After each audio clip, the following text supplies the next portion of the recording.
Bueno, me piden que haga la presentación por ser tal vez el vínculo directo. Les quiero decir un poco de cómo fue nuestro primer acercamiento de Jorge hacia mí y hacia nosotros, su especialidad. Inició con un intercambio de información con un amigo que me dice que es un hombre muy conocedor de los temas de femicidio, de violencia, de defensor ante lo social y el derecho, de las acusaciones que se pueden hacer. Es un activista que está ahí presente en Argentina, ayudando a las personas que han sufrido o son víctimas de la violencia sexual o violencia de cualquier situación, ya sea psíquica o física, ¿no?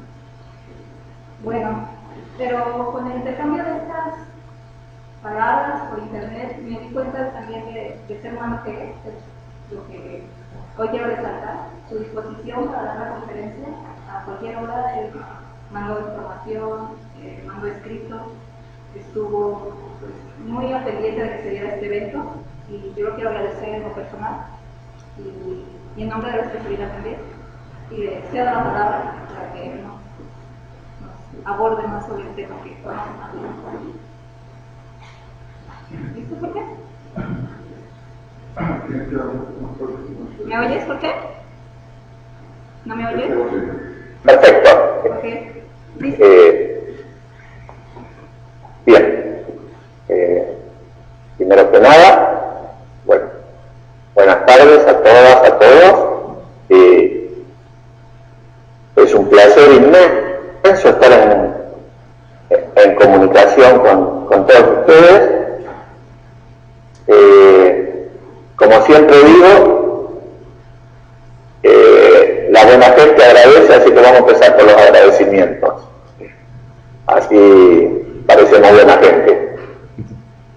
Yo necesito agradecer especialmente a Eunice Michel Díaz, a Juan Ignacio Mancilla Torres, a Víctor Villarreal Villanueva, a Carolina González, a quien fue un primer contacto desde aquí, que fue el amigo de Adrián Tendler, y fundamentalmente a la que hizo posible realmente este contacto, esta amistad y esto que vamos a intentar hacer ahora, que es Arely Rodríguez Gutiérrez. Así que a todos ellos y a todos ustedes, muchísimas gracias. Yo hay una cuestión que quiero plantear de entrada, porque me parece que eso nos ubica de alguna manera en un horizonte ideológico que supongo que es compartido, y que tiene que ver que hoy, hablando con México, hablando a México, estando de alguna manera en México y tratándose de un acto académico, nosotros no podemos dejar de señalar que estamos satisfechos de hacer esto, pero faltan 43. En todo acto académico que se haga hoy en México faltan 43.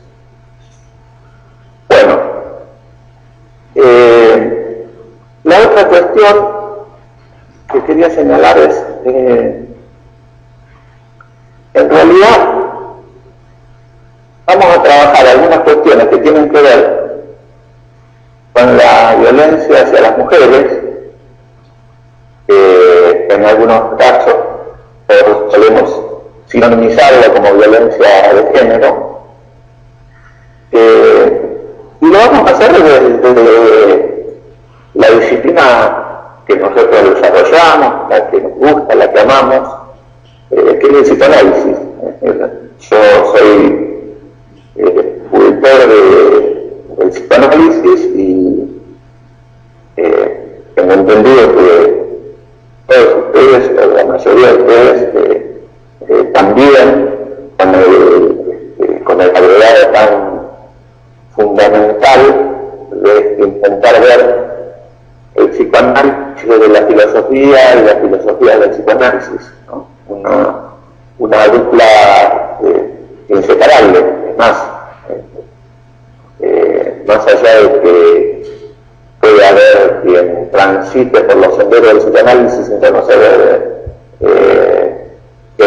filosofía, a mí me parece que el psicoanálisis sin filosofía se hace realmente difícil.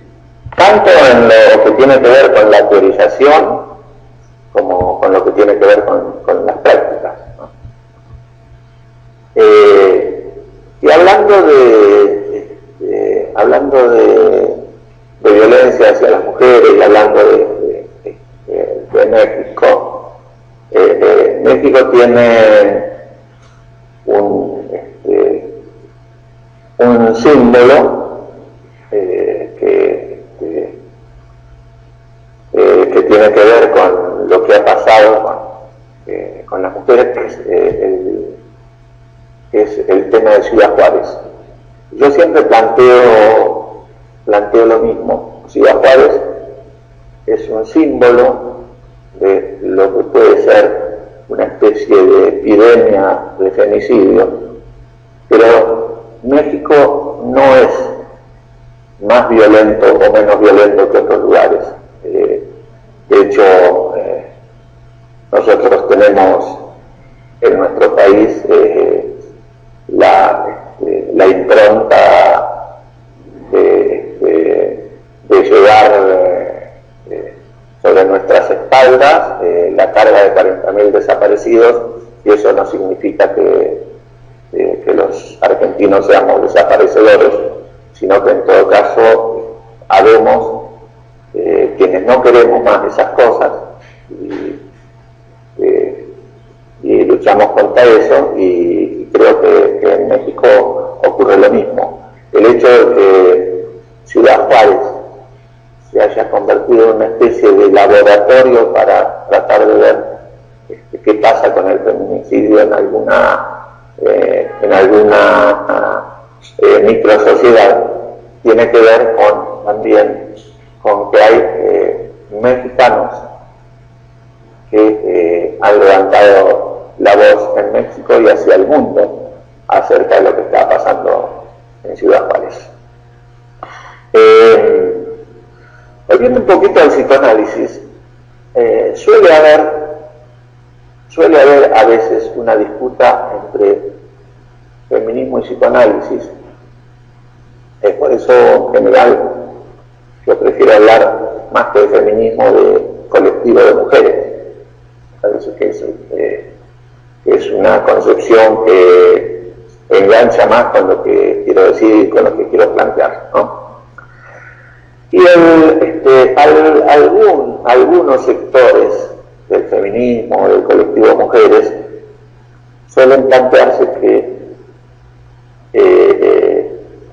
el psicoanálisis tiene connotaciones o prácticas machistas o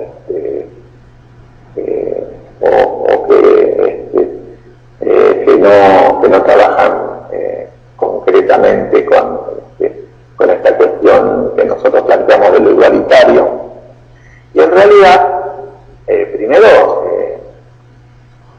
hay que entender de qué se trata la estructura teórica del psicoanálisis, por un lado. Y por otro lado, no se puede confundir lo que es precisamente la estructura teórica del psicoanálisis con lo que son las prácticas de algunos psicoanalistas.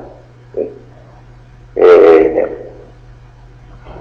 Recordarán ustedes cuando Freud decía que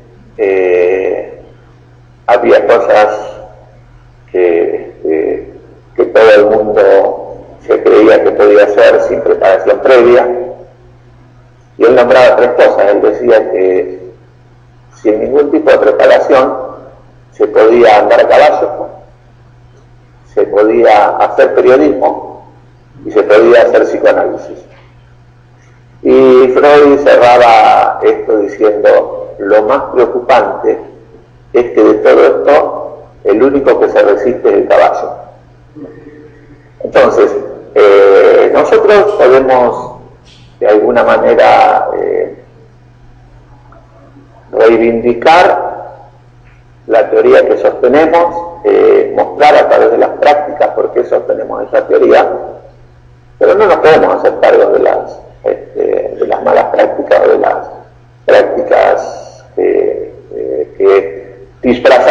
psicoanálisis responden a otras ideologías. Ustedes han hecho por algunas cosas que yo he visto y que veo en las páginas de acontecer psicoanalítico, he visto que han hecho estudios profundos y serios que separan claramente lo que es la práctica del psicoanálisis con el análisis para el fortalecimiento del yo, que es otra cosa, que puede llegar a ser considerado en algunos casos como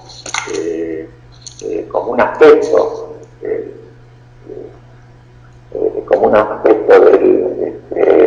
de la práctica psicoanalítica o del psicoanálisis, pero el psicoanálisis no tiene nada que ver con el fortalecimiento del yo. En todo caso, el fortalecimiento puede llegar a ser una consecuencia de la práctica, pero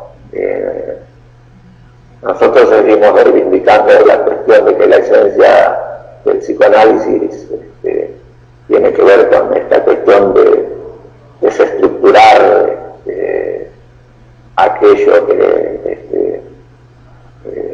que se estructura en el inconsciente, combatir la culpa y permitir que los sujetos vivan con libertad y con felicidad.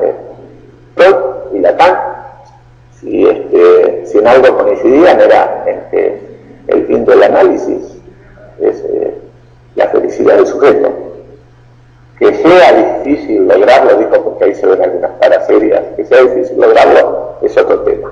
Que nosotros transitemos largamente con nuestras neurosis y que a veces, como le gustaba decir a Mauricio Abadi, que era un prestigioso psicoanalista argentino, trabajemos mucho tiempo para desterrar algunas neurosis y después nos encontremos con otras. Bueno, esto es otro tema. También es cierto, lo conocemos desde el principio, que en realidad los individuos, los seres sujetados, tropezamos todo el tiempo con aquella piedra que estamos intentando esquivar. Bueno, esto como para ir dando una primera aproximación. ¿Por qué hablamos de perspectiva de género algunos? Bueno, hablamos de perspectiva de género, sobre todo, yo no sé cómo es cómo ha sido la realidad en México, pero en Argentina, que hemos tenido que lidiar tanto con los psicoanalistas tradicionales y ortodoxos, con la Asociación Psicoanalítica, con la IPA, nos hemos visto en la necesidad, algunos, de plantear que nuestro abordaje es psicoanalítico y que tiene que ver con una mirada, con una perspectiva de género. Esto, en una práctica psicoanalítica coherente, ni siquiera debería ser señalado, porque en realidad el psicoanálisis de por sí trabaja con las contradicciones del sujeto y con las contradicciones en lo social. Ese ruidito que van a escuchar cada 15 minutos es un cucú que está acá atrás mío. Les decía que porque la perspectiva de género, ¿qué implica? La perspectiva de género implica tener en cuenta en el trabajo psicoanalítico las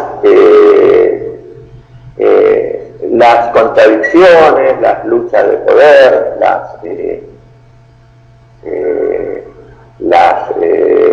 los sometimientos, todo lo que pasa en el campo de lo social, que necesariamente tiene su reflejo en el consultorio, por ende,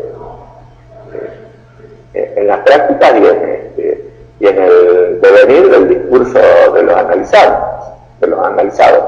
lo cual, digamos, si lo pensamos bien, entonces creo que vamos a acordar que el psicoanálisis bien practicado incluye eso sin necesidad de hacer una aclaración previa. La aclaración previa, insisto, la hacemos a partir de que ha habido negaciones en relación a eso. Esto que con tanta claridad denunció Lacan en el 53, cuando rompe con la IPA, esta cosa que después han querido contarnos otras historias, donde se nos ha planteado que a partir de las malas prácticas de Lacan, la IPA tuvo que abortarlo de la institución, y en realidad nada más ajeno a eso. Lo cierto es que la IPA no soportó que Lacan denunciara que el psicoanálisis se había convertido en una especie de acción reformista sobre los individuos, en el sentido de hacer algunas modificaciones de estructura para que nada cambie. Cuando en realidad el psicoanálisis, si otra cosa tiene de particular, es que es subversivo en el sentido de que cuestiona absolutamente las estructuras del sujeto y las estructuras sociales.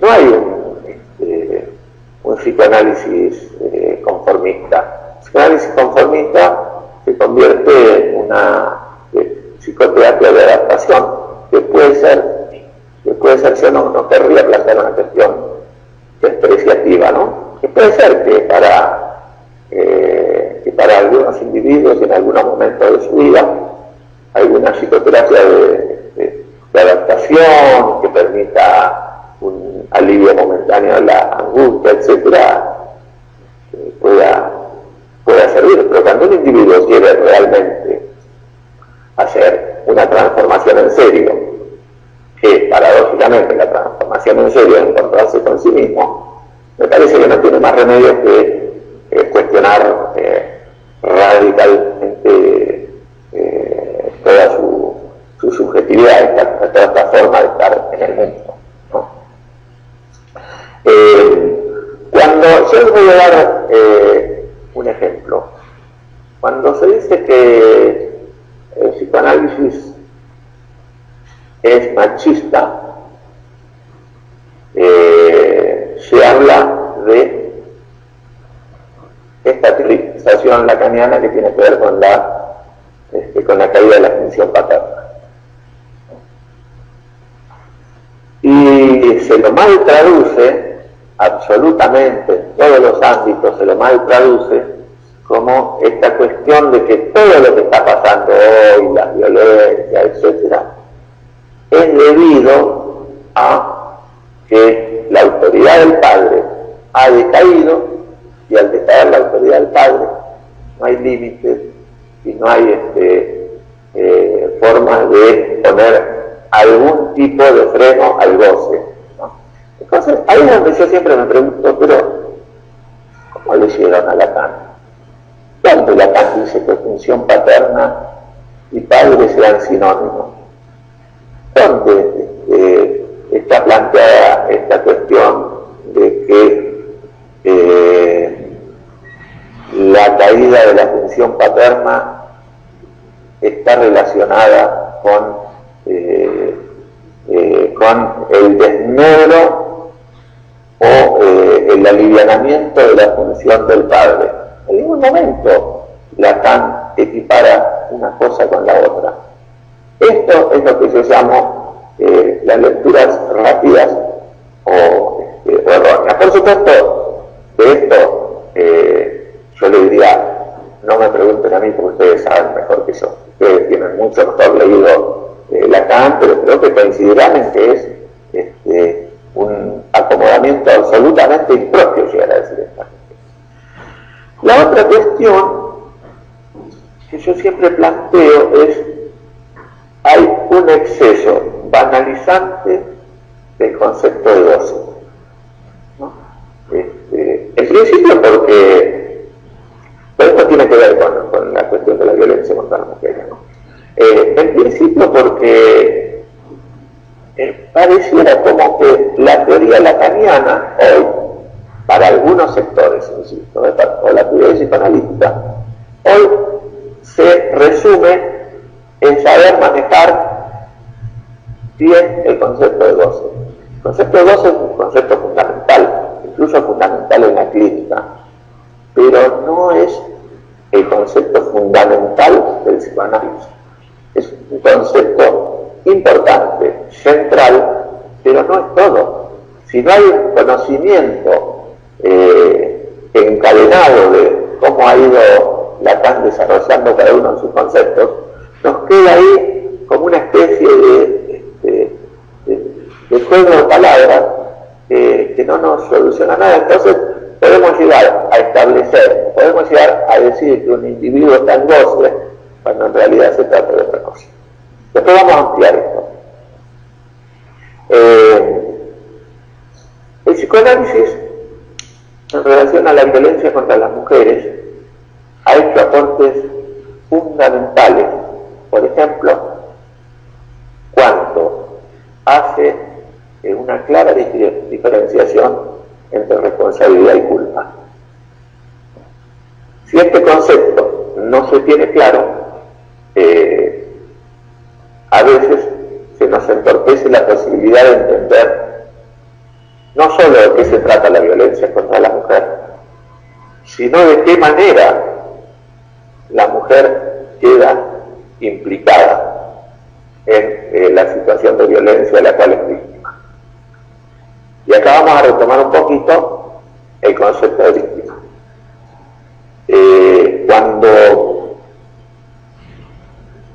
Cuando se habla mucho de víctima, a veces se suele decir que no es un buen concepto, que es un concepto que habría que tratar de erradicarlo, que hay que acotarlo demasiado. Yo digo que si uno trabaja el concepto de víctima y lo relaciona con el de responsabilidad, las cosas se aclaran. Me parece que el concepto de víctima hay que sostenerlo, porque en realidad en estas cuestiones de violencia contra la mujer y violencia contra la niñez, o violencia, porque no hay una sola clase de violencia, sino que hay muchas, en estas cuestiones de las violencias es fundamental entender que hay víctimas y victimarios. Hay gente que ejerce violencia y que ejerce violencia extrema, y hay gente que es víctima de esas violencias y que queda atrapada en un círculo del que no siempre es tan fácil salir, no siempre es tan fácil correrse. Estamos hablando, obviamente, del campo de lo fáctico, pero ¿qué es lo que viene a traer el psicoanálisis de novedoso en relación a esto? Bueno, el psicoanálisis lo que trae de novedoso es la cuestión de la responsabilidad, porque en el devenir del análisis de las personas que han padecido violencia y abuso, podemos llegar a establecer cuál es la responsabilidad que le impide al individuo correrse de ese lugar de maltrato, de ese lugar de abuso, de ese lugar de violencia. Es decir, hay algo en su historia que lo lleva a quedar atrapado en ese lugar. Pero eso no significa que es culpable. Por eso digo que esto es otro de los grandes aportes que hace el psicoanálisis.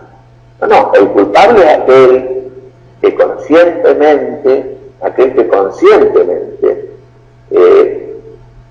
inflige agresiones, abusos, violencia contra un individuo que no puede responder adecuadamente. Pero, por ejemplo, cuando nosotros trabajamos en temas de abuso sexual infantil, una de las escenas que aparece con tanta claridad es la escena de la seducción, ¿no? Es decir, no hay abuso de niños sin la presencia de todo un proceso de seducción en el cual el niño ha quedado atrapado. ¿Sí? Pero a su vez el niño es sujeto activo, ¿sí?, de ese proceso de seducción.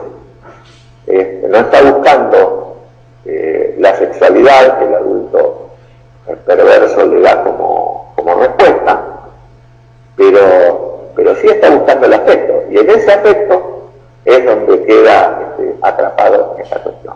¿Sí? Ahí es donde nosotros hablamos de cuál es la parte de responsabilidad. Esto es muy importante que se entienda, que puedan diferenciar entre culpa y responsabilidad, porque nos da un panorama distinto. Obviamente, tenemos que tener mucho cuidado, sobre todo los que trabajamos con un entrecruzamiento con lo judicial. ¿Por qué digo esto? Porque si no, nos puede llegar a pasar, como hemos leído hace algunos años en algunos fallos, donde un juez declara inocente a un victimario de violencia contra una mujer, porque en las pericias realizadas por un psicoanalista, el psicoanalista hablaba de la responsabilidad de la víctima. Entonces, por eso digo, hay que tener cuidado cuando nuestra jerga, cuando nuestras concepciones las transmitimos hacia otras disciplinas, y sobre todo cuando estamos con una disciplina o nos conectamos con una disciplina cuyo fin último es castigar un delito.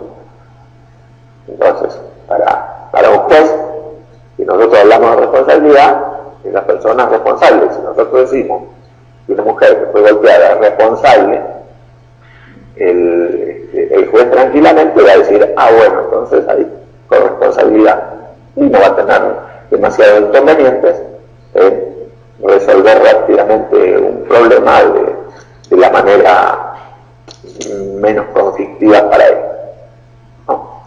Otra cuestión es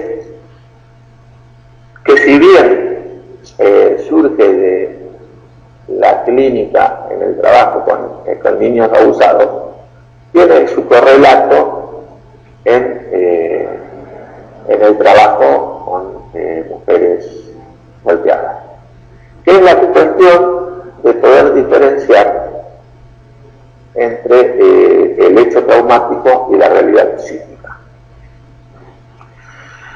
¿De qué hablo con esto? Bueno, ustedes recordarán que casi una cuestión que hace a la esencia del psicoanálisis es aquella famosa frase que Freud le remite a 10 en la carta que yo no recuerdo en este momento, donde Freud le dice: mi neurótica me miente, ya no le creo a mi neurótica, dice Freud.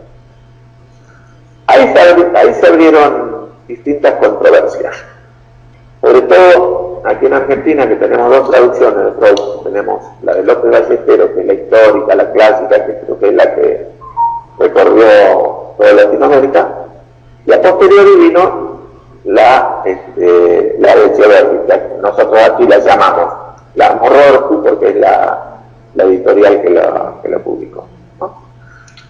Según la traducción de López Ballesteros, Freud dice: ya no le creo a mis neuróticas.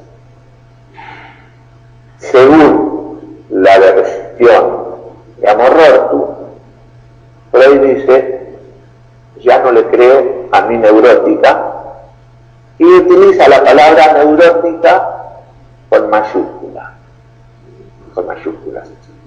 donde después puede leerse en otros artículos freudianos que efectivamente cuando él hablaba de la neurótica, hablaba de lo que es el cuerpo doctrinario que había desarrollado hasta ese momento.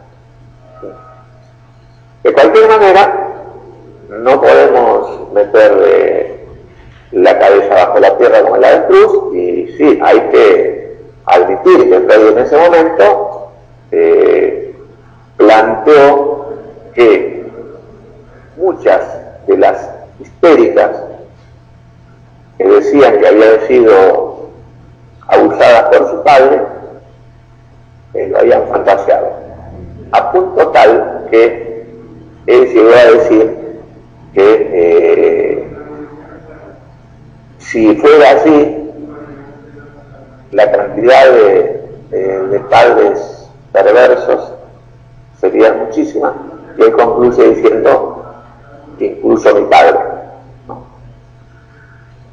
Más allá de eso, hay dos cuestiones. Primero, bueno, creo que Freud no se imaginaba, como hoy tenemos un poco más en claro, la cantidad efectivamente de padres perversos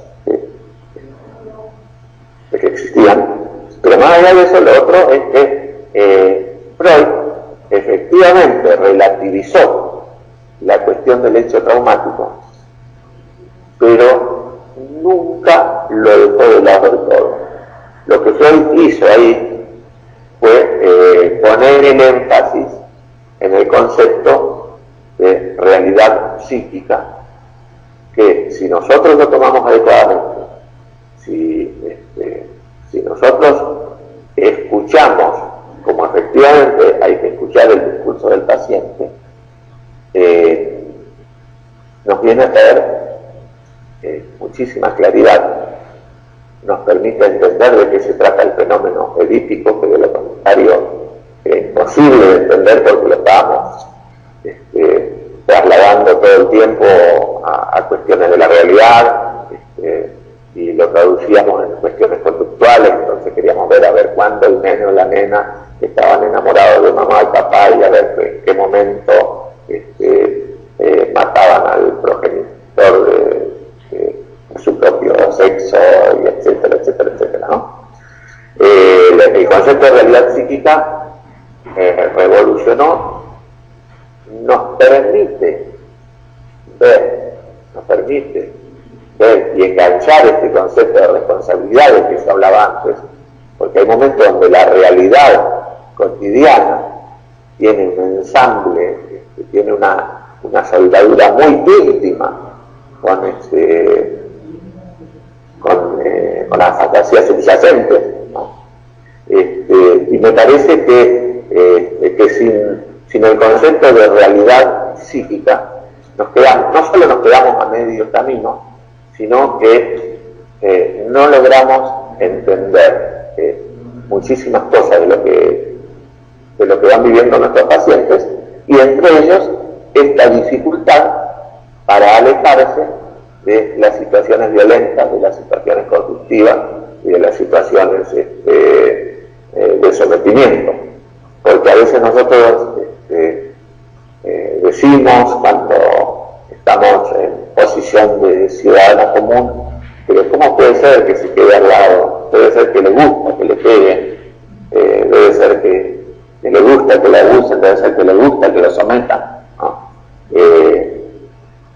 En realidad es una mirada muy chiquita, absolutamente ajena al psicoanálisis. Entonces, lo que el psicoanálisis, así como Lacan decía, lo que el psicoanálisis permite es entender la lógica de la sinrazón.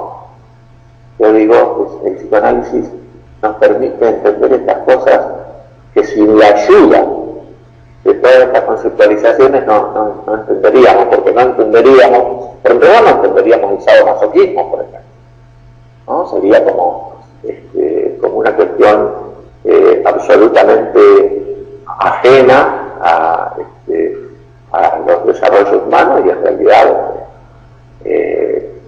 hay cuadros sadomasoquistas concretos, y en la cosa cotidiana y en nuestro circular por la vida a diario también tenemos la posibilidad de ver que, si bien el sadomasoquismo es un cuadro acotado, una estructura acotada a determinadas estructuras estructuración psíquica, valga la redundancia, también es cierto que en lo social, en distintos grados, podemos ver esta cuestión del sadomasoquismo. Y sobre todo la cuestión del sadismo en épocas de crueldad, como en las épocas actuales donde la crueldad está desarrollada de una manera tan contundente. Yo no sé si ustedes recuerdan, yo digo en la actualidad, pero yo no sé si ustedes recuerdan cuando Einstein le escribe a Freud. Cuando Einstein escribe a Freud pidiéndole si podría participar en un simposio sobre la guerra, porque necesitaba tener la mirada del psicoanálisis para poder entender cuál era la forma de combatir la guerra. Freud, en una respuesta que supongo que todos la han leído, pero recomiendo que la vuelvan a leer porque es muy actual, que se llama ¿Por qué la guerra?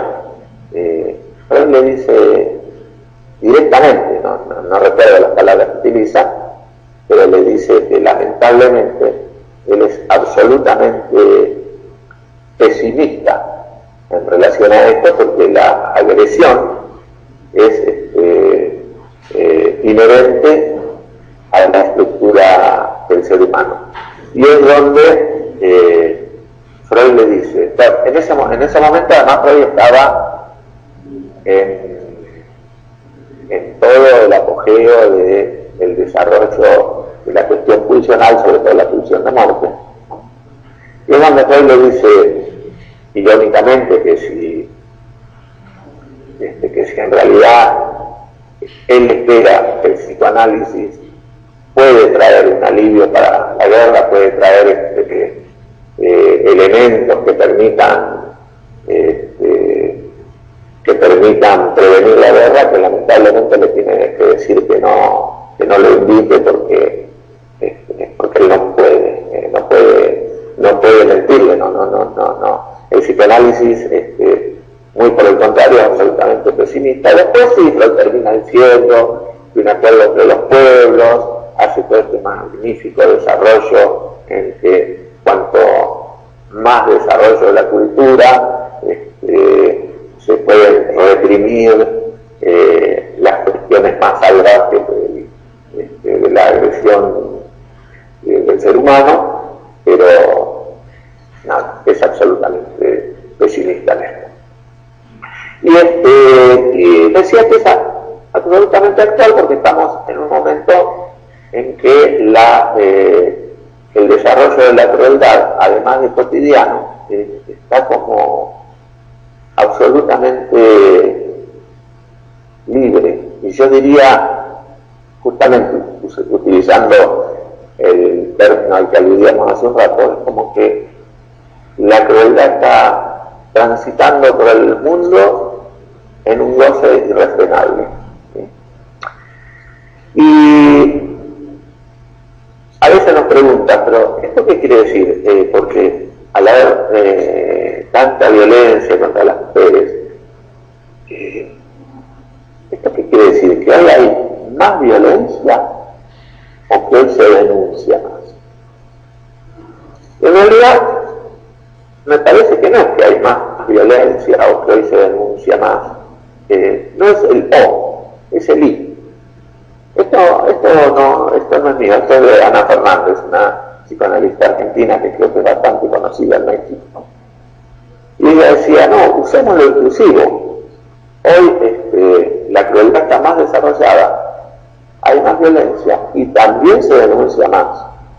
Los efectos están por verse. Por ejemplo, en esta semana se presentó en Argentina el informe anual sobre femicidio y en realidad nos encontramos con que si bien hubo un leve descenso en relación al año anterior, lo cierto es que ese leve descenso no explica la cuestión tremenda de que tenemos 5 femicidios por semana en Argentina, o lo que es más escalofriante para pensarlo es cada 35 horas muere en Argentina una mujer víctima de femicidio.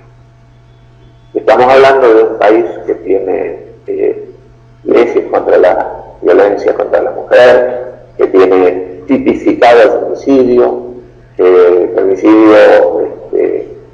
tiene una pena altísima, que algunos jueces están empezando a aplicarla, donde tenemos oficinas de la mujer o consejo de la mujer en casi todos los gobiernos provinciales, además del gobierno nacional. Pero este tipo de cosas no ha redundado en un descenso, ¿no? Creo que el psicoanálisis tiene muchísimo para aportar en esto, porque una de las cuestiones que hay que trabajar fundamentalmente es cómo se constituye la masculinidad, ¿no? Y el psicoanálisis tiene muchísimo que aportar en esto, y el psicoanálisis es el único que ha aportado seriamente en esta cuestión de teorizar. Cuando se habla de teorizar no hablo de especulación de vacío, hablo de consecuencias de la práctica, ¿sí? El psicoanálisis, decía, es la única disciplina que ha logrado más o menos establecer cómo se va conformando la subjetividad, esta cuestión de la subjetividad masculina, me refiero, ¿no? Esta cuestión de los hombres tan alejados de los afectos y de la expresión de los afectos, esta cuestión de los hombres que no pueden llorar, que no pueden decir claramente lo que sienten. Es cierto que está en transformación, pero está en transformación en algunos sectores intelectuales sobre todo, pero no hay una transformación cierta. Es decir, seguimos educando chicos, niños, para que sean varones con una estructuración bastante cercana al machismo, ¿no? Y cuando hablo de machismo, y acá me parece que también es importante hacer una disquisición que se la debemos al psicoanálisis.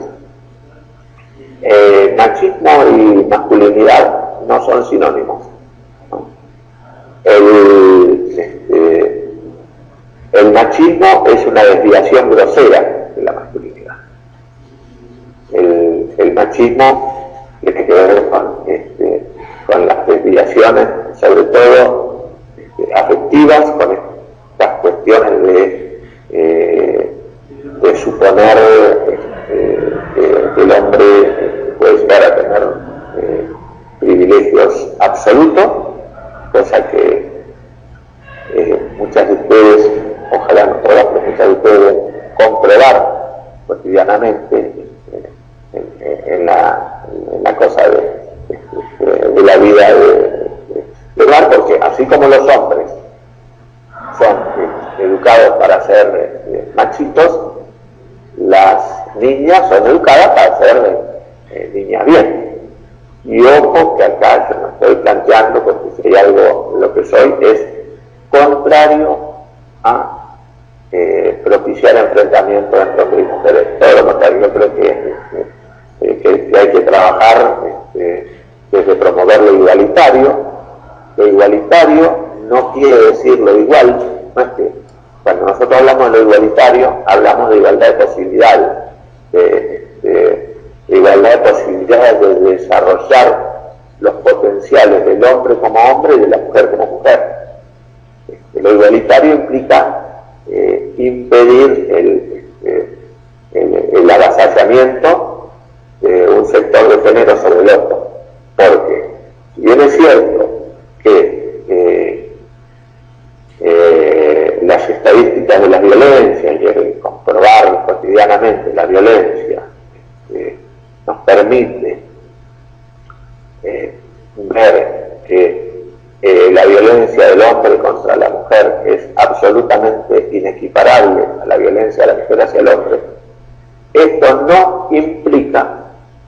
que haya que negar, que haya que meter bajo la alfombra, es que, aunque en un número ínfimo, casi despreciable estadísticamente, de cualquier manera existe la violencia de algunas mujeres hacia los hombres. Pero no es lo predominante y no es lo hegemónico, por eso seguimos trabajando y así corresponde, fundamentalmente en tratar de ver de qué manera, desde las distintas disciplinas, nosotros del psicoanálisis, vamos armando herramientas que nos permitan ir abordando este fenómeno que antes parecía marginal, que hoy ha logrado mostrarse como muy democrático, porque aparecen absolutamente todos los sectores sociales, y que es esta cuestión de las prácticas violentas que empiezan con maltratos sutiles y van en un crescendo que culmina en el femicidio. Tengo entendido que en México y en Centroamérica también, en toda Centroamérica, son sinónimos femicidio y feminicidio. Digo por si les suena rara la palabra. Nosotros acá en Argentina hemos adoptado la palabra femicidio, pero si ustedes escuchan hablar por ahí de feminicidio, estamos hablando más o menos de lo mismo. ¿De qué se trata el feminicidio? Es el asesinato de una mujer por el hecho de pretender ejercer su autonomía sexual, social, económica, etc. Y esto es importante que quede claro, porque no cualquier asesinato de una mujer constituye un femicidio, ¿sí? El femicidio tiene que tener esa característica esencial, que ha sido asesinada por eso, porque de pronto se le ocurrió ejercer su autonomía. Por eso, en resumen, se suele decir, femicidio es el asesinato de una mujer por el hecho de ser mujer, ¿sí? Pero tienen que concurrir estas causales para que nosotros podamos pensar que estamos ante un femicidio. Y una cuestión importante, sobre todo para los que tienen prácticas de consultorio, es que se entienda por qué los que trabajamos en esta temática planteamos que son casi todas muertes anunciadas. Cuando hablamos de lo social es más fácil, porque solemos decir que ha habido denuncias, que ha habido denuncias en lo social, que ha habido denuncias en lo penal, que ha habido denuncias en lo policial, y que pese a eso, la mujer siguió en una situación de descuido y de vulnerabilidad, que en general termina en esta cosa del asesinatos generalmente crueles, la mayoría de los cuales, en toda Latinoamérica, son ejercidos por su pareja, su expareja, algún amante o algún familiar directo que ha llegado a censurar los comportamientos de la mujer porque le han parecido impropios de una mujer, ¿sí? En el trabajo de análisis aparecen indicadores que los psicoanalistas no deberíamos descuidar. Aparecen indicadores claros, aparecen estas cuestiones de las celotipias, las cuestiones del control, las cuestiones de esta especie de encarcelamiento que algunos noviazgos o matrimonios o parejas en sí establecen con la mujer. Aparecen estas cuestiones de ir cortándole los vínculos con amigos, con amigas. Son todas situaciones que deberían alertarnos para poder ver de qué manera podemos operar ahí, no con advertencias, en general las advertencias, el psicoanálisis lo sabe mejor que cualquier otra disciplina. Si podemos hacer advertencias cuando hay una situación ya de riesgo inmediato, pero de lo contrario las advertencias son desoídas y hasta pueden desencadenar en la deserción de análisis. Esta cosa donde por ahí se dice, bueno, a mi analista no le gusta mi novio, no le gusta mi marido, así que nada, no voy, me voy, listo, se terminó, ¿no?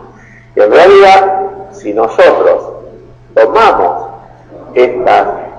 estos indicadores para trabajarlos en función de la historia que estamos transitando junto a esta mujer, es muy probable que logremos acompañar voy a decir una palabra horrorosa para el psicoanálisis, pero le voy a decir lo mismo, en una toma de conciencia. Porque si alguien no se aparta de una situación de riesgo, es porque el entramado de su historia no se lo permite. ¿Sí? Es ahí donde creo que nosotros podemos operar con mucha holgura. ¿Sí? Es cierto que en algún momento hay que decir, bueno, ojo, que estás en una situación de riesgo. En algún momento el analista puede correrse, sobre todo por la inminencia de un desenlace violento, un desenlace homicida, más vale que no podemos seguir con la atención parejamente flotante y con la atención libre mientras a la mujer la están esperando afuera para pegarle un palo en la cabeza, ¿no? Estas son, digamos, intervenciones desde el borde, solemos decir. Pero más allá de eso, es posible trabajarlo cuando uno advierte estos indicadores. Es más, hay que trabajarlo también teniendo en cuenta esta cuestión cuando este discurso aparece portado por varones. Porque, digamos, suelen aparecer discursos celotípicos fuertes, llamativos,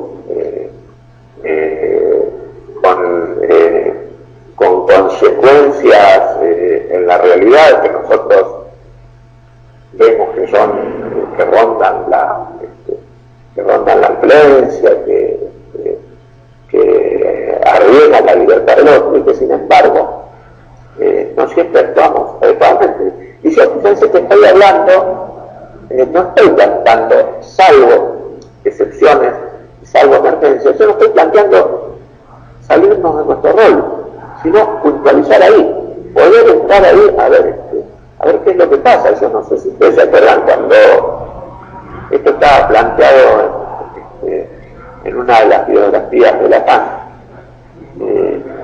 cuando Lacan decide acompañar a un paciente que había sido víctima de abuso, decide acompañarlo al juzgado a hacer la denuncia, porque Lacan supuso en ese momento que la estructuración psíquica que portaba el paciente en ese momento iba a ser doblegada ante las clásicas resistencias que suele tener la justicia para recibir este tipo de denuncia. Entonces, quiero decir, el psicoanálisis no es solamente asociación libre, no es solamente interpretación, no es solamente atención parejamente flotante. El psicoanálisis también es intervenciones adecuadas desde el lugar del analista. En la medida que nosotros tenemos en cuenta que no nos tomamos por quien el paciente nos toma, podemos tener este tipo de intervenciones. Y a veces nos podemos equivocar también. Pero hay que arriesgarse a tener intervenciones, esto lo aprendimos de Lacan, más allá de las fantasías que se cuentan, de que los últimos tiempos, que lo insultaba a los pacientes, que les quería pegar, pues, a lo mejor era cierto, a lo mejor no, a lo mejor puede ser que Lacan tuviera en la última etapa alguna cuestión de demencia. Me cuesta creerlo, sobre todo los que vimos la lucidez que Lacan portaba en el seminario de Caracas, así que creo que me parece que cuesta creerlo, pero lo que yo digo es, Lacan no hacía intervenciones de esa naturaleza al final de su trabajo, las hizo siempre, por eso fue siempre tan cuestionado, porque él priorizaba la dinámica del proceso psicoanalítico por encima de las cuestiones de las teorías y sobre todo las teorías especulativas, ¿no? Hay una cosa que siempre decimos, Lacan no se pasó su vida estudiando los casos clínicos de Freud, no se pasó haciendo eso, sino que atendía a sus pacientes, tomó algunos casos clínicos, los estudió un tiempo, pero después expuso su propia praxis para profundizar el desarrollo de su teoría. Es lo mismo que Freud no se pasó años estudiando los casos clínicos de Sarkozy. ¿No? Freud se puso a trabajar y se expuso él. Bueno, acá voy con todo esto, que la tarea del psicoanalista es esto, explorarse, y exponerse ante quién, exponerse ante el inconsciente del paciente. Nosotros estamos ahí para estar en el lugar del muerto, cuando es estar en el lugar del muerto, pero entendiendo de qué se trata el lugar del muerto. El lugar del muerto no es un lugar de desimplicación, y mucho menos cuando estamos ante situaciones de violencia y de abuso. No es cierto que la buena posición analítica ante una situación de abuso de violencia sea el silencio y la desimplicación. No es cierto. Nosotros necesitamos revolucionar nuestras formas de intervenir en este tipo de cuestiones, teniendo en cuenta que no estamos ahí para ser salvadores del mundo, y teniendo en cuenta que somos analistas, que no somos jueces, que no somos policías, que no somos familiares, pero que somos analistas y que como tal tenemos que operar. Es decir, retomemos aquel maravilloso escrito que es La dirección de la cura y los principios del poder. Ahí Lacan dijo todo. Retomemos cualquier trabajo de Freud desde el principio hasta el fin, donde hasta esos artículos que nos creemos que son para leer en el colectivo, como consejos de médico, la iniciación del tratamiento, retomemos esos artículos que son mentiras, que sean artículos simples, porque hay que pensarlo palabra por palabra y hay que pensarlo en función de nuestra práctica cotidiana. Retomemos esas cosas porque el analista tiene que animarse a vérselas con el inconsciente del individuo. Y Ana Rabinovich solía decir, el paciente no tiene por qué preocuparse de su resistencia. El paciente está ahí para resistir. El que se la tiene que ver con las resistencias del paciente es el analista, y los analistas estamos para tratar de meter una cuña en las complicidades entre los pacientes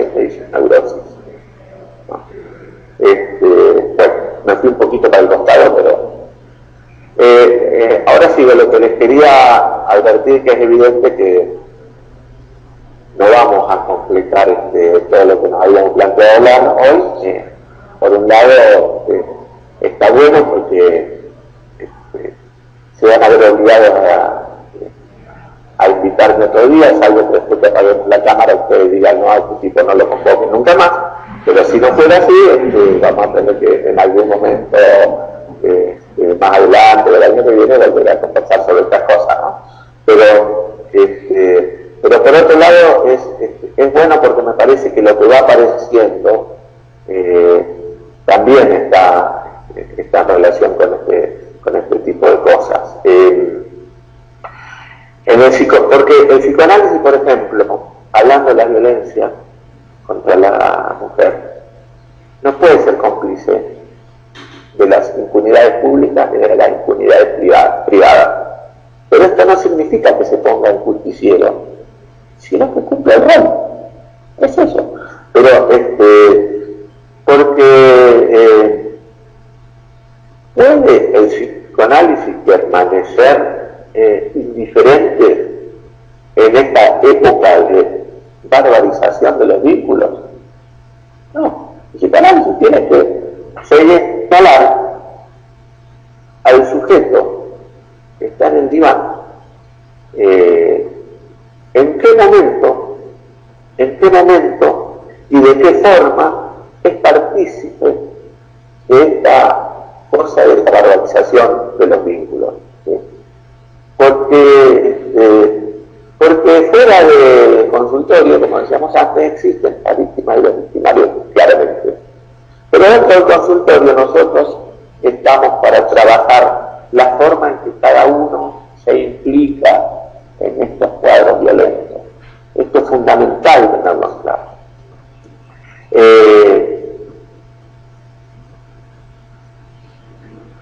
Hace un rato decía esto de las víctimas, de que necesitamos establecer que existen víctimas, digamos. Y el psicoanálisis queda ahí. No, el psicoanálisis no se puede quedar ahí. Porque si el psicoanálisis se queda ahí, el sujeto permanece en la posición de víctima, no hay resolución posible del conflicto. Y no estoy hablando de la resolución del conflicto afuera, con lo que nosotros podemos colaborar, pero tenemos herramientas acotadas.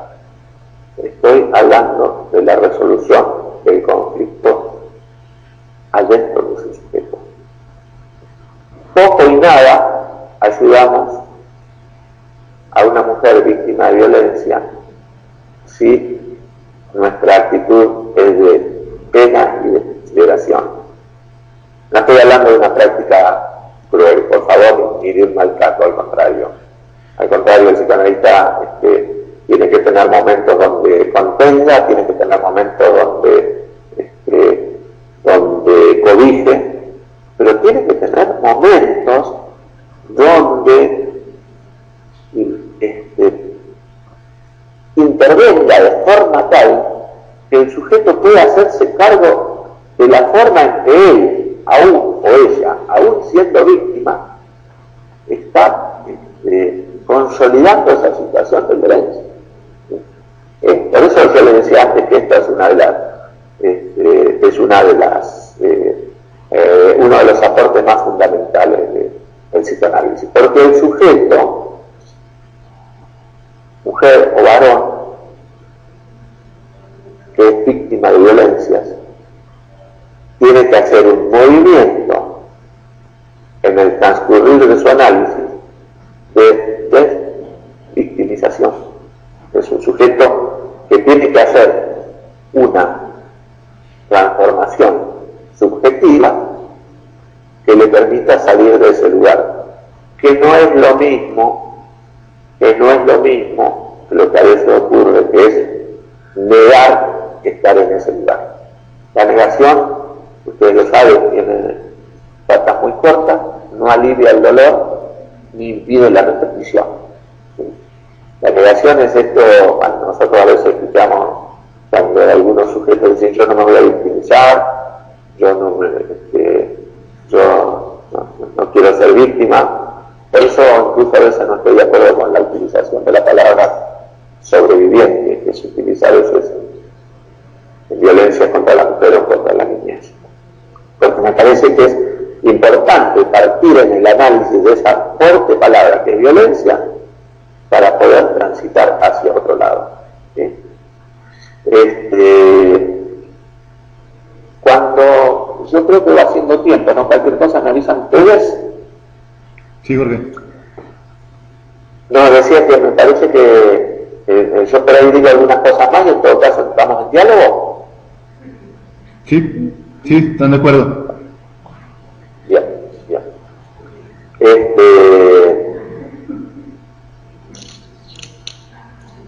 A ver, que nos había quedado por acá. Hay alguna cuestión que quería decirles. Nosotros solemos decir que es importante el trabajo del análisis sobre las subjetividades violentadas, porque quien ha padecido violencia o abuso, si no logra interpelarse ese lugar que está habitando, corre el riesgo de ser violentada o abusada en todos y cada uno de los aspectos de su vida. ¿No?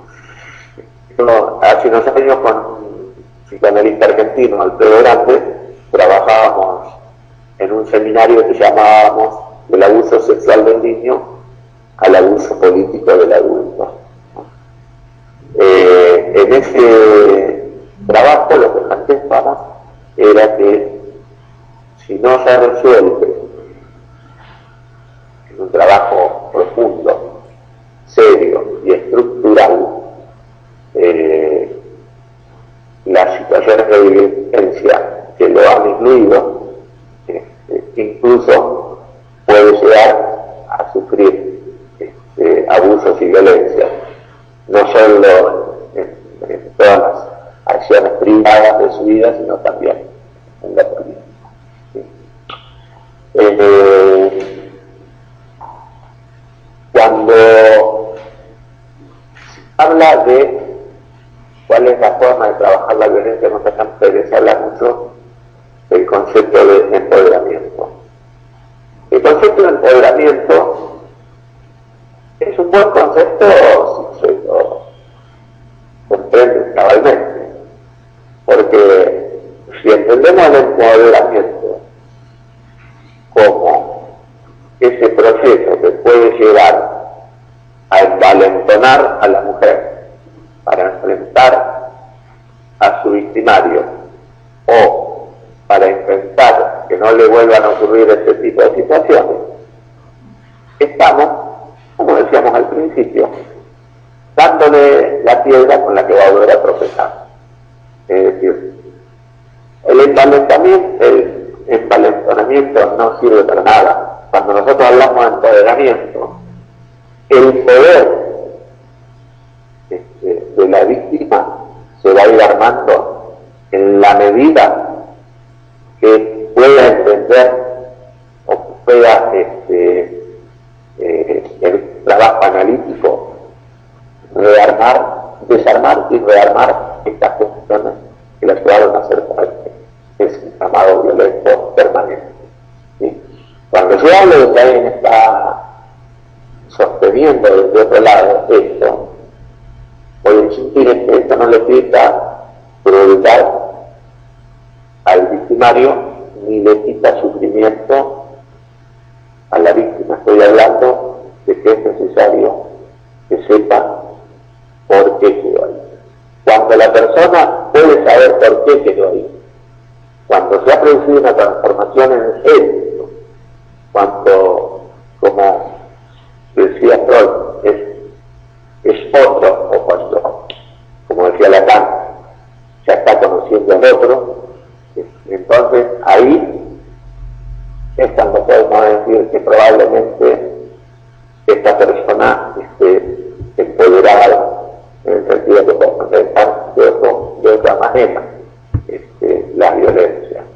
A veces, porque lo ha resuelto y lo puede expresar eficientemente.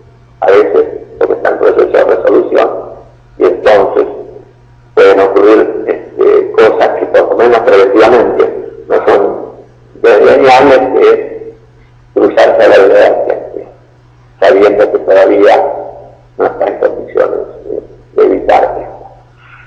Hay mucho de cuestiones del psicoanálisis, y por ahí me gustaría señalarles que cuando nosotros reivindicamos el psicoanálisis como un trabajo de transformación profunda del individuo, ¿sí? Lo hacemos por ahí, qué sé yo, lo podemos pensar, por ejemplo, yo creo que el psicoanálisis, y me parece, no me acuerdo, me parece que esta no es una idea propia, yo sí lo siento a los autores, pero me parece, no estoy seguro, pero aparte es una idea mía. Pero yo creo que el trabajo del psicoanalista tiene mucho que ver con lo del escultor. A partir, digamos, el escultor, el que toma un trozo de madera y esculpe una hermosa estatua, ¿sí? En realidad no puso nada, descubrió lo que había ahí. Este es el trabajo del psicoanalista. Ahí donde no hay nada, que aparezca lo que está escondido, que aparezca lo que está dejado. Nosotros podemos dar muchísimas vueltas, y al final vamos a terminar diciendo que hacer psicoanálisis es hacer consciente del inconsciente. Vamos a volver al principio y en buena hora, porque esto también es el trabajo que espera en el abordaje de las mujeres víctimas de violencia. Bueno, en otro momento estaremos un poco más específicos sobre el tema, tal vez no estoy un poco por las ramas, pero bueno, es lo que estoy saliendo. Por ahí me gustaría, yo digo siempre, más que preguntas, que capaz que vuelva a dar vueltas y a decir lo mismo, estaría buenísimo si ustedes tienen algunos aportes, algún aporte para hacer, ¿no? Más allá de eso, antes que guarden la lapicera, si alguien tiene algo que quiera mandar, que necesite preguntarme, que quiera que le envíe algún trabajo mío, mis trabajos están todos en la página web jorgelavesta.com.ar, y si no, con mucho gusto les puedo contestar lo que quiere a través de mi mail, que es jorgelavesta.com.ar, o nos buscamos en el Facebook. ¿Sí? Bueno, muchísimas gracias. Gracias.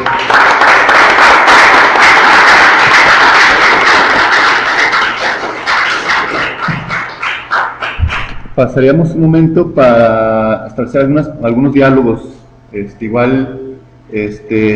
Jorge, me gustaría, bueno, si alguien opina, Calar se escucha hasta allá, y si no, que tenga la confianza de acercarse. Yo vi al maestro Macho, en mis lapsos, que ya quiere hablar. Jorge, buenas tardes desde acá, desde México, mucho gusto en saludarte. Y como que en los últimos momentos algo pasó con su micrófono que se escuchaba como más. Pero no habrá sido porque le subieron un poquito. ¿Puedes? Jorge, me comentan que en lo último como que te alejaste un poquito y costó trabajo escucharte, que si te puedes acercar al micrófono ahorita que hables. Bueno, cómo no. Bien, decía, buenas tardes, Jorge, de acá desde México, muchas gracias por esta interesante charla. Quisiera, para abrir el diálogo, decir 2 o 3 cosas de manera muy rápida y muy puntual. En primer lugar... ¿Sí escuchas al maestro, Jorge? Perfecto, sí. Sí, en primer lugar, agradecerte tus comentarios acerca de mis comentarios de ese seminario que hice por acá, y por otro lado quisimos que Arely Noemí abriera porque fue el primer contacto, y todo el tiempo que te estuve escuchando trabajando alrededor del psicoanálisis, la violencia y entramado complejo entre víctima y responsabilidad. Se cortó a partir de mi primer contacto, cuando dijiste...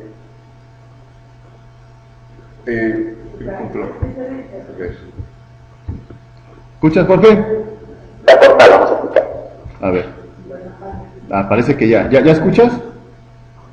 Ahora sí.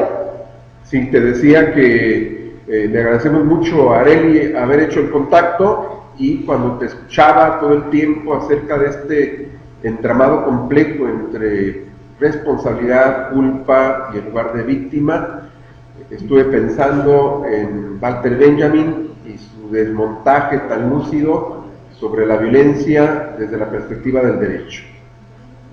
Al último me hizo recordar a Sócrates como hijo de un escultor, también de una partera, y en esa perspectiva, sí, sabiendo que han sido señaladas aquí muchas cuestiones para dialogar, solamente pondría el énfasis en la cuestión, pues, de este trabajo subjetivo que hace el psicoanálisis, y también la necesidad de abordar la dimensión objetiva a partir de otros discursos, de otros teóricos.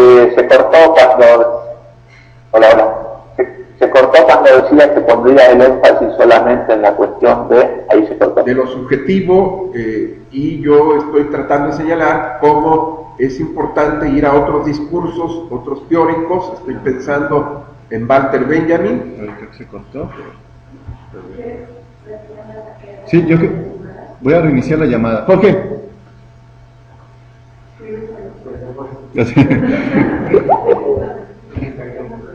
Bueno, son las cositas de la técnica. Qué bueno que fue al final. Vamos a ver si contesta. Está ocupado. A ver, ahora. ¿Sí? ¿Escuchas, Jorge? Sí, ahora sí. Decía que se cortó en el momento en que iba a puntualizar qué cuestiones quería puntualizar precisamente. Sí, solamente estaba diciendo que para abrir el diálogo se me hizo muy interesante todo este abordaje que hiciste del entramado entre la responsabilidad, la culpa y el lugar de la víctima, el trabajo subjetivo que se hace desde el psicoanálisis, y yo remitía a la necesidad también de desmontar toda la dimensión objetiva a partir, por ejemplo, de lo que hace Benjamin para una crítica de la violencia. Entonces, desde esa perspectiva me parece que quedan abiertas muchas vías para dialogar, y solamente quería puntualizar estas 3-4 cuestiones para abrir el diálogo y que participe la gente que ha venido a escucharte, y ha sido muy agradable y muy interesante, y bueno, que sea la primera charla para continuar un diálogo que esperamos que sea bueno. Gracias. Entonces, ¿alguien va a preguntar, opinar, criticar, invitar los lunches?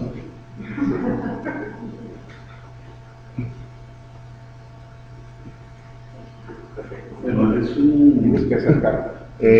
Vamos a pedir a la gente que quiera opinar que se acerque, Jorge. Bien. No, ni siquiera tomar el lugar de... Vayan pasando cada quien si va a hablar así. Vamos a pasar hasta el asiento de las opiniones. Bueno, digamos que mi inquietud es plantear un problema o relacionar una serie de temas. Digamos, el tema es el feminicidio, pero me pregunto hasta dónde es digamos, planteado como un fenómeno particular que se puede observar dentro de un contexto mayor digamos, voy a plantearlo así, de fenomenología de violencia, que la violencia no es exclusiva digamos, del hombre hacia la mujer, sino que es un caso particular del fenómeno del fenómeno de la violencia humana digamos, que surge, que emerge en diferentes contextos y no solamente en nuestra sociedad. Resumiendo la pregunta o el comentario, es decir, ¿cómo se puede plantear el fenómeno del feminicidio como un caso particular de la violencia que se está ejerciendo por diferentes no soluciones o contradicciones? Por ejemplo, en este caso ya de un sistema capitalista, digo, no es exclusivo la violencia del hombre hacia la mujer en el contexto capitalista, sin embargo se da de una forma muy particular, señalando que hay múltiples formas de violencia, inclusive, y es muy importante plantear, dentro del mismo género. Es más, curioso es que se da la violencia ejercida del hombre hacia la mujer, pero del hombre hacia el hombre puede ser igual o más terrible. Digo, el hombre mata no nada más a mujeres, sino mata a hombres, y eso se da básicamente en las guerras, pero fuera de guerra también se está dando, o inclusive en un contexto de no guerra o guerra contra el narco, eso se está viendo cotidianamente aquí en México. No sé, una inquietud, no sé, sí, no sé si se completó, se llegó, digamos... Creo que sí. ¿Tu nombre es? Jorge Jasso Tocayo. Jorge Jasso Romo, perdón, no Tocayo. Es Tocayo. Jorge Jasso. Jorge Jasso. Jorge Jasso.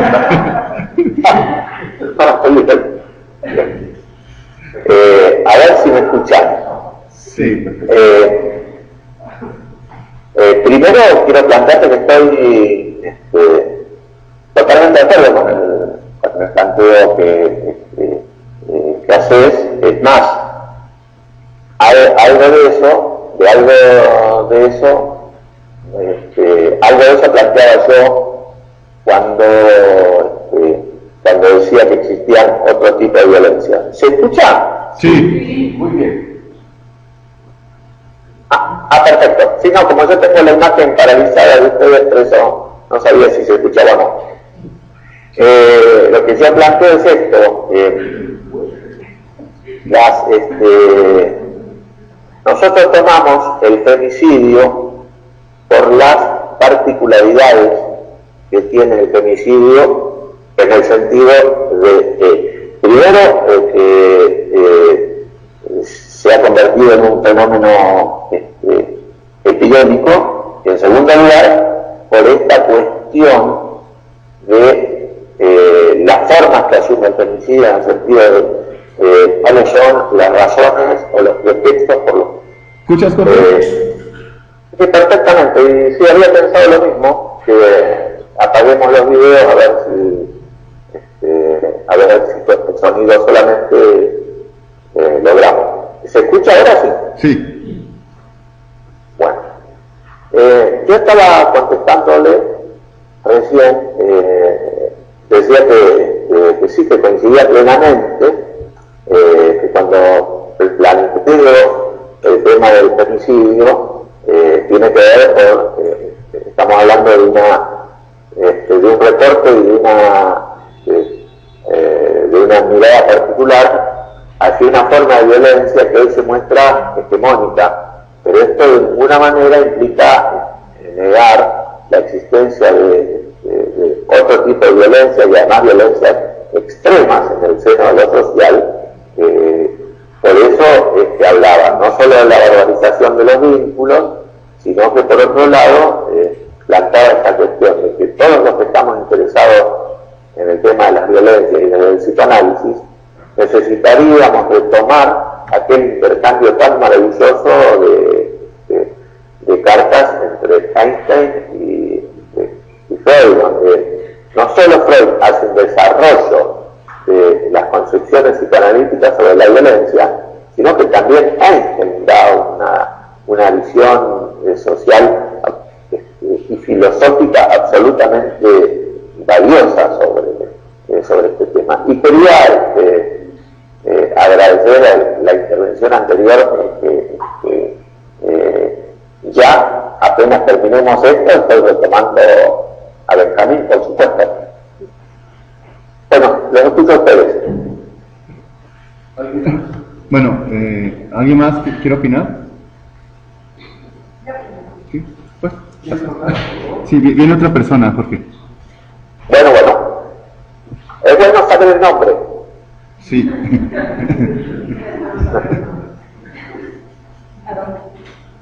Aquí nada más. Aquí nada más. Sí. Buenas tardes. Mi nombre es Elizabeth. Y bueno, sobre todo es como complementando, yo creo, como lo que ya se venía hablando ahorita en relación al cuestionamiento de la macroviolencia y cómo a lo mejor ya nos vamos exclusivamente a hablar de feminicidio.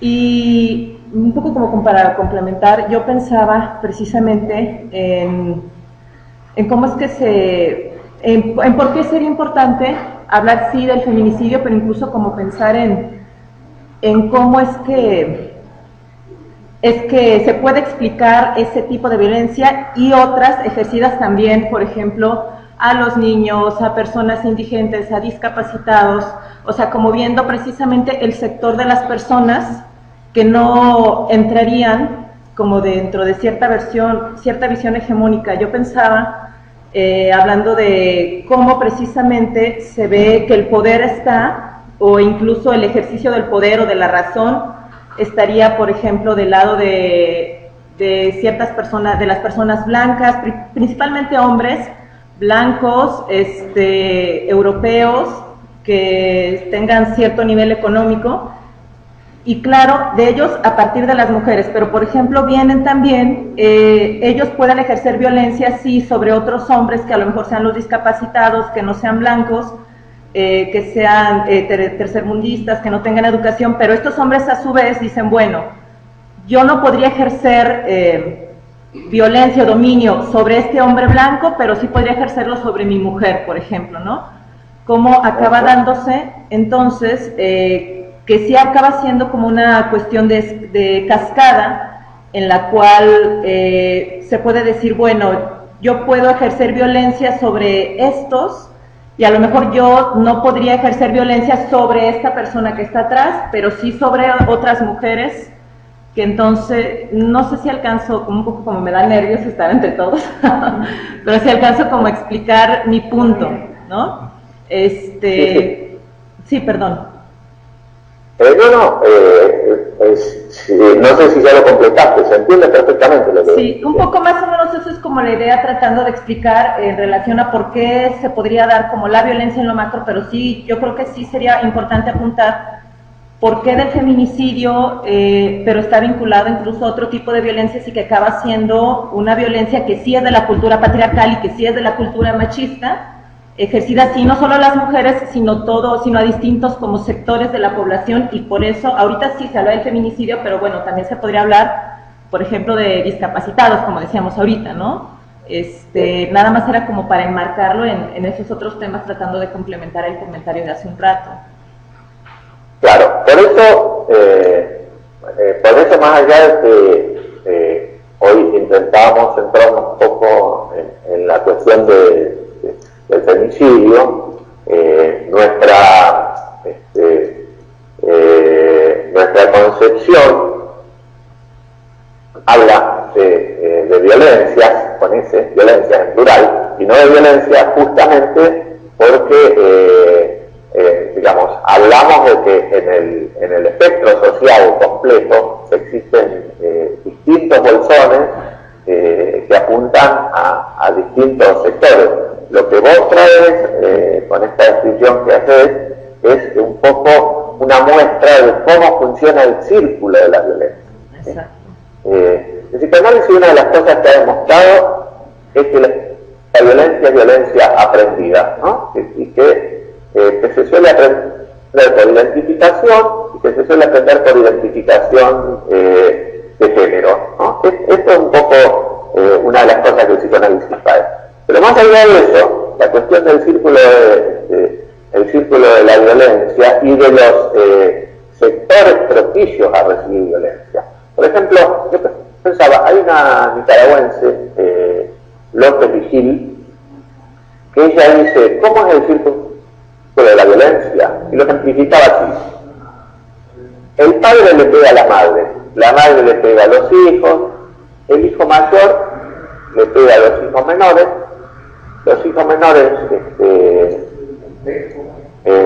salen a cazar pajaritos o le pegan al perro. Es un poco esta forma en que se va estableciendo el círculo de la violencia. Entonces, de cualquier manera, sobre todo como psicoanalistas, es fundamental que entendamos el tema de las violencias como violencias en general, pero además la especificidad de cada una de las violencias, porque no es lo mismo recibir en el consultorio a una mujer víctima de violencia que a un niño víctima de abuso o de violencia, o los ancianos para hablar, o los discapacitados para hablar de las violencias más presentes en este momento, ¿no? Y sin embargo, ustedes fíjense que socialmente lo que más lo que más alarma no son estas violencias, sino la violencia contra la inseguridad, que es aquella donde el individuo cotidianamente se ve amenazado a sí mismo. Estas otras violencias, que tal vez son más extremas, más presentes, más peligrosas, no suelen estar presentes cotidianamente, salvo cuando los medios lo ponen en el tapete o algún hecho espectacular lo muestra, ¿no? Sí, y bueno, yo haciendo a lo mejor un último comentario en relación a lo que dices, bueno, por ejemplo, es muy común estar en la calle, sí, hablando ya exclusiva en... Se cortó, Natalia. ¿Sí? ¿Me escuchas? No. ¿Me escuchas, Jorge? Jorge, bueno, sí. Lo mataron. No, se cortó porque se murió, suena... Sí, bueno, suena muy feo. Lo violentaron.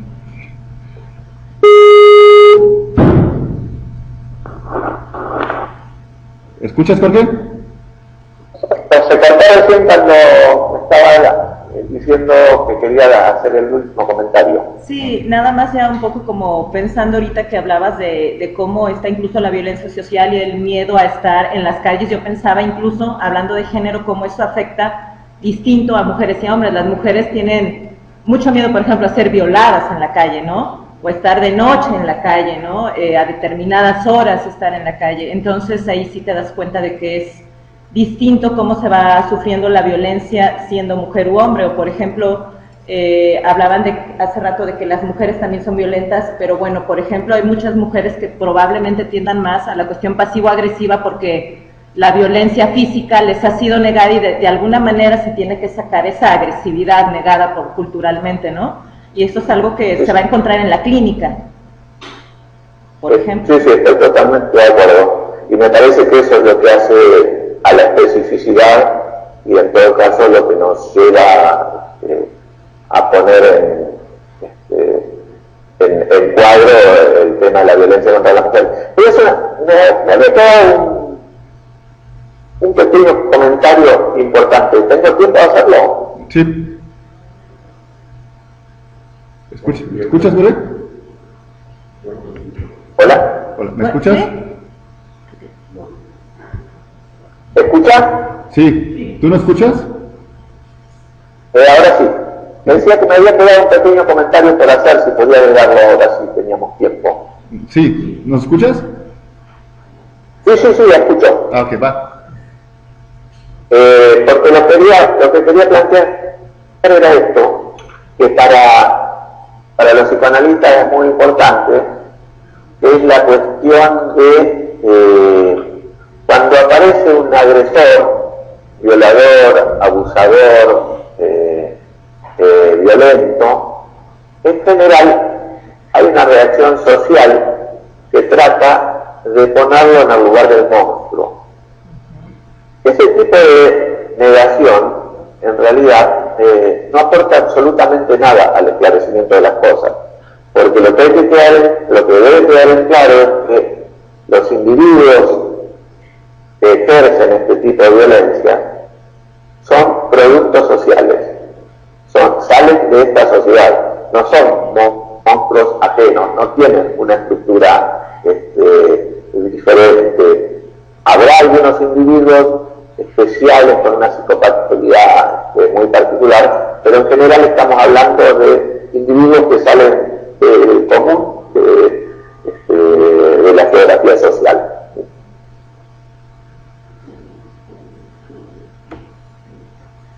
Gracias.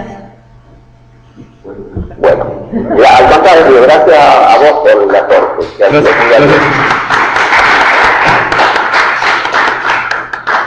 ¿Cerraríamos ya entonces? Bueno, Jorge, bueno, creo que hablaría por todos, dándote las gracias, digo, creo que escuchaste los aplausos, pero sí agradecerte el tiempo dedicado, y el acercamiento, virtual hacia acá, hacia México, y esperando que puedas, o podamos tener más momentos de compartir, y bueno, y mandándote un abrazo, agradeciéndote mucho. Un abrazo grande y muchísimas gracias a todos ustedes. Gracias. Pues, buen día, Jorge.